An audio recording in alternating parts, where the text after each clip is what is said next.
AIIMS रे झीर सुस्थता कामना पाई राज्यवासी को ठाकुर निकट में हाथ जोड़ी प्रार्थना करने अनुरोध कर छात्री बापा डाक्तरी टीम राति दिन एक कर सुस्थ करने लगी पड़ी मुख्यमंत्री को धन्यवाद जणाई पीड़िता बापा छात्री बापा सहित अधिक आलोचना करम प्रतिनिधि प्रियरंजन नायक। एम्स रे छात्री जनक मृत्यु सह संग्राम कर सुस्थ होगा कामना राति दिन एक करी झीर सुस्थ अपेक्षा कर चाह रही बापा कौन कामना करेंगे कौन ठाकुर पाखे आप प्रार्थना करेंगे राज्यवासी कौन अनुरोध करेंगे। मो झी को भगवान सुस्थ करके पुणी फेरे दिंतु जमी से पूर्व अवस्था थिला से अवस्था को फेरी आसु प्रभु जगन्नाथ एवं आशीर्वाद करते ओडिशावासी को निवेदन करी से प्रार्थना करंतु से मो झी को आशीर्वाद करंतु मो झी सुस्थ हो जाऊ एति समस्त को अनुरोध करी। गतकाली बर्तमान पर्यटन सकाल है कौन आप देखुं झीर बर्तमान कंडीशन टी सी तो न्यूज बुलेटिन अनुसार से कहते एम्स बुलेटिन अनुसार से रिपोर्ट देवे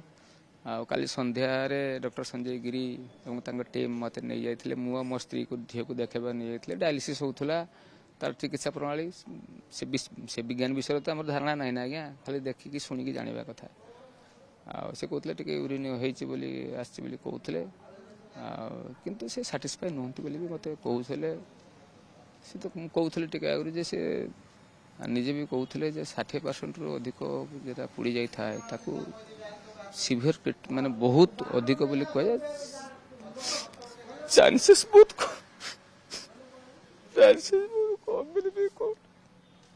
अभियुक्त अच्छा अध्यक्ष से विरोध में कौन एक्शन ना दरकार केवल कौन से आईन भितर फसी